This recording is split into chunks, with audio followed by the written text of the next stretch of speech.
जय हिंद साथियों। आज 1 जनवरी 2026 है और ये नव वर्ष का दिन है। भारतवर्ष में और मध्य प्रदेश के कई शहरों में ये पर्व बड़ी धूमधाम से मनाया जा रहा है,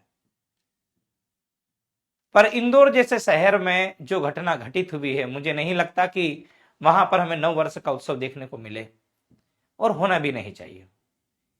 जिस प्रकार से गंदे पानी की वजह से मासूमों की हत्या की गई है, हत्या शब्द इसलिए कहा जा रहा है कि कहीं ना कहीं ये शासन और प्रशासन की लापरवाही है। जो जिम्मेदार अधिकारी है उनके ऊपर भी कार्यवाही होना चाहिए, इसलिए मैंने यहां पर हत्या शब्द का उपयोग किया है कि वे लोग जो नर्मदा के पानी के ऊपर जीवित थे, आश्रित रहते थे, उन लोगों के पानी के अंदर जब सीवरेज का पानी मिल गया तो उन लोगों ने जब पानी का सेवन किया तो इस वजह से इंदौर के 13 लोगों की मौत हो गई है। ये दुखद समाचार है। ये प्रश्न उठाता है कई बार सड़कें बनने के बाद बार बार उन्हें खोदकर फिर से अलग अलग नए प्रयोग करना। कभी कोई काला वायर रह जाता, कभी कोई लाल कलर का वायर रह जाता है। पता चलता है अंदर बोले एक बार नाली का काम रह गया था तो सीवरेज का काम फिर से चालू कर दिया जाता है।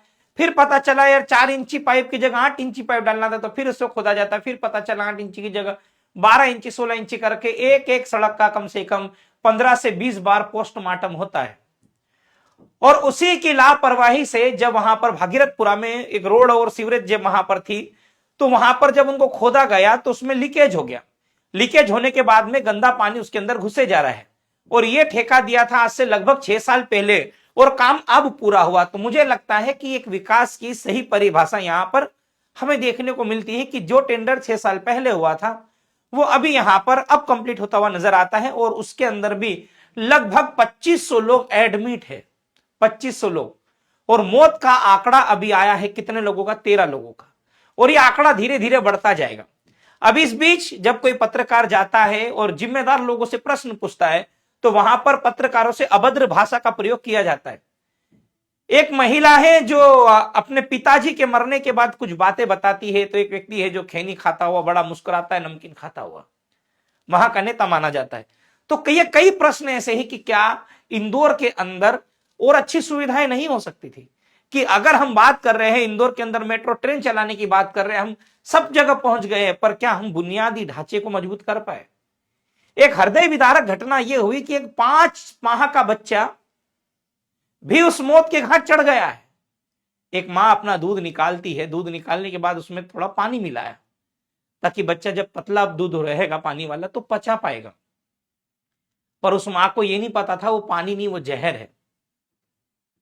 8 साल बाद मन्नतों के बाद आव्यान का जन्म हुआ था। आप देखो ये फोटो देखिएगा, 8 साल बाद आव्यान का जन्म हुआ था। हम तुम्हारे गुनहगार है आव्यान। 8 साल बाद इस बच्चे का जन्म हुआ था मन्नतों के बाद, और ये 5 माह का बच्चा अपनी मां के हाथों में अपना दम तोड़ देता है। बस मां ने क्या किया कि मां ने जब अपने बेटे को दूध पिलाना था तो उसके अंदर थोड़ा सा पानी डाला। इसकी मौत के जिम्मेदार वे तमाम अधिकारी है जिन्होंने इस कार्य में लेट लतीफी की, जिन्होंने इस कार्य के अंदर अपनी जिम्मेदारी को पूरी तरीके से नहीं निभाया। क्या मंत्रियों का अस्पताल में जाना और फोटो खिंचाना और सोशल मीडिया पर डाल देना और खेद प्रकट करना ही ये दिखाता है कि ये जागरूक है, ये जिम्मेदार लोग हैं? आखिर इनका जिम्मेदार कौन, इनकी मौत का जिम्मेदार कौन है? अगर हम जीवन दे नहीं सकते तो हमें मौत देने का भी अधिकार नहीं है। कुछ चीजें जब मैंने पढ़ी तो मेरी आंखों से आंसू बहने लगे। वो इसलिए भी साथियों की ऐसी घटनाएं जब हमारे शहर के अंदर होती है, जो इंडिया में नंबर 1 क्लीनेस्ट सिटी के अंदर आता है, भाई दुनिया, ये भारत की सबसे स्वच्छतम शहर है, क्या इस प्रकार से हमने सर्टिफिकेट हासिल किए हैं? या ऐसा तो नहीं है कि एक तानाशाही रवैया आ गया कि नहीं यार हम जो बोलेंगे वही होगा, बाकी कुछ नहीं होगा? मैंने ये छोटी सी चीज पढ़ी साथियों यहां पर, तो मेरे दिल को ऐसा लगा यार कि मैं ये क्या पढ़ रहा हूं। आप देखिए क्या है इसमें, भागीरथपुरा में ये लिखा, भागीरथपुरा में दूषित जल से मरने वालों की संख्या 13 हो गई है।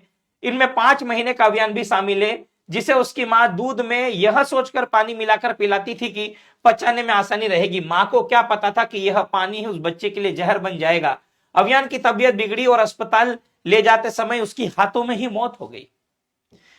पिता सुनील साहू ने बताया कि 2 दिन पहले बुखार और दस्त होने पर सुभाष नगर में बच्चों के डॉक्टर को दिखाया, उन्होंने दवाई दी पर आराम नहीं मिला। सोमवार रात उसे तेज बुखार व दस्त होने लगे, हम अस्पताल लेकर भागे पर उसने दम तोड़ दिया। अभियान की मौत के बाद से उसकी मां बार बार बेसुध हो रही है। इस बीच घर घर किए जा रहे सर्वे में अब तक 2456 संदिग्ध मरीज पाए गए, जिनका मौके पर प्राथमिक उपचार किया गया है।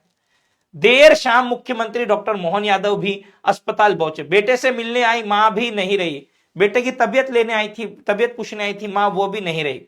ऐसे कई लोग हैं साथियों जो इंदौर के अंदर अपनी अंतिम सांस लेकर इस सिटी को विदा कह चुके हैं। पर मुझे नहीं लगता है कि विकास की राह में जो इन्हें मौत मिली है उसका कोई उचित मूल्य हो पाएगा। आप देख सकते हो कई लोगों की यहां पर मौत हुई है। जब यहां पर पूछा गया, मुख्यमंत्री ने कहा लापरवाही बर्दाश्त नहीं, दोषी अफसरों पर होगी कार्रवाई। कब होगी? आप सुप्रीमो हो, अभी तक तो शासन प्रशासन ऊपर से नीचे तक पूरा हिल जाना चाहिए था। क्या रोड पर खड़े करके केवल पुलिस ही नौकरी करेंगे? क्या ये बाकी जो कर्मचारी है जो ऑफिस का काम करते हैं इनकी जिम्मेदारी नहीं बनती थी? क्या फिर कमीशन खोरी इतनी ज्यादा बढ़ गई है कि ये काम समय पर पूरे नहीं हो रहे? अब आप देखिए किस प्रकार से ये घटनाएं घटित हुई है इंदौर के अंदर। जान की कीमत बेजान कुर्सियां क्या जाने, एक लेख आया बहुत जबरदस्त है। पिता के कंधों पर बेटे का शव संसार के सबसे बड़े अभिशापों में से एक कहा जाता है। 5 महीने के मासूम अभियान की मौत इंदौर पर भी वैसे ही बोझ की तरह है जिसे उतार पाना मुश्किल है। उस मां की सोचे जो बेटे की सेहत को ध्यान में रखते हुए दूध में थोड़ा पानी मिलाती थी, सोचती होगी कि राजा बेटा इसे आसानी से पचा लेगा, उसे कोई दिक्कत नहीं होगी। मां को क्या पता था कि शहर के जिम्मेदारों की अनदेखी और सिस्टम की अकर्मण्यता ने उस पानी को जहर बना दिया जिसे वह अमृत समझकर दूध में मिला रही थी। अब कुछ भी कहिए, किसे भी दोषी ठहराए, सजा दे, सस्पेंड करे, बर्खास्त कर दे या फिर सूली पर ही चढ़ा दे, मासूम अभियान तो लौट कर नहीं आएगा ना। नहीं लौट कर आएंगे वे सपने जो उसकी मां ने, पिता ने, परिवार के लोगों ने देखे होंगे। कितनी उम्मीदें होगी उस नन्ही सी जान से। कब ये घुटने पर चलेगा, कब उंगली पकड़कर चलना सीखेगा, घर का हर कोना कैसे उसकी किलकार या अटखेलियों का इंतजार कर रहा होगा। लोरी की थपकियों के साथ यही इंतजार तो गूंज रहा होगा हर कोने में। तकलीफ यही है कि असंवेदनशील सिस्टम यह नहीं समझ पाता कि उनकी गलतियां किस हद तक लोगों की जिंदगियां बर्बाद कर सकती है। 12-13 लोगों की मौत, 1000 से ज्यादा लोगों की बीमारी, उनका बोझ शहर कैसे उठाएगा। एक एक परिवार किस कदर टूट गया, उनके शरीर ही नहीं आत्मा तक छलनी है। किसी का भाई, किसी की बहन, किसी का पिता तो किसी की मां। बेजान कुर्सियां क्या समझेगी रिश्तों की अहमियत और इंसानियत के फर्ज को कैसे महसूस कर पाएगी। कैसे समझेंगे कि इस घटना ने इंदौर के कितने जख्म दिए हैं, हमारे सामने कितने सवाल खड़े कर दिए हैं। गंदगी जहर बनकर लोगों की जिंदगियां तबाह कर गई। क्या हम दोबारा सिर उठाकर कह सकेंगे कि हम सबसे स्वच्छ शहर है, सबसे स्वच्छ शहर है? इसलिए सिस्टम की कसावट पहली जरूरत है। जरा सी लापरवाही पीढ़ियों का कलंक लगा देती है।